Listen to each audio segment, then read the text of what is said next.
Ya, saya perlu membuat penjelasan bahawa apa yang disebutkan sebenarnya adalah cadangan.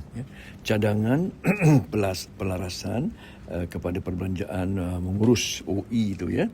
Dan bukan satu potongan muktamad yang telah diperincikan. Saya sebenarnya berkebetulan semalam dalam selepas daripada mesyuarat kabinet saya bertanya kepada Tan Sri KSN dan itu yang disebutkan is a proposal daripada cadangan daripada MOF atau KSP Treasury maaf.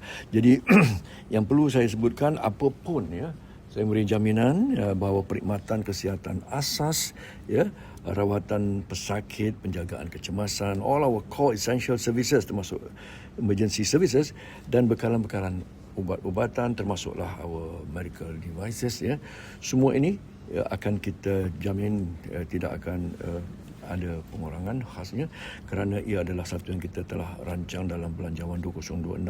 Ini adalah essential core services yang boleh dikurangkan itu mungkin ada hal-hal yang terkait dengan beberapa hal yang lain tapi yang core services yang telah saya sebutkan tadi 45 perkara itu kita mahukan ia tidak dikurangkan. Yang lain boleh kita pertimbangkan.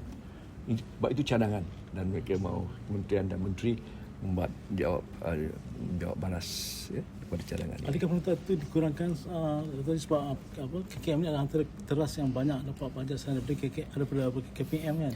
Tidak juga begitu. Kita hanya dapat 46.5 bilion sementara KPM mendapat tidak silap saya 60 lebih bilion. So dari segi itu memanglah peruntukan KPM selalunya lebih tinggi daripada kami. Kita kurang lebih mengalami 10% potongan.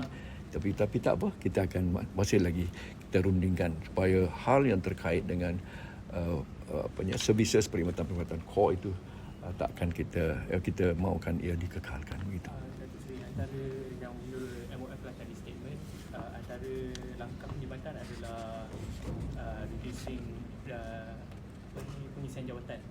Adakah akan melibatkan KPM? Mungkin juga tapi kami baru-baru menerima penjawatan yang telah ditambah bagi tangan kami our doctors semua ini adalah rangka untuk kita juga tamatkan kontrak doktor kita dapat 4,000 lebih pada ini Datuk Sri KSN menyebutkan dan saya sendiri tahu 4,500 jawatan yang kita baru terima.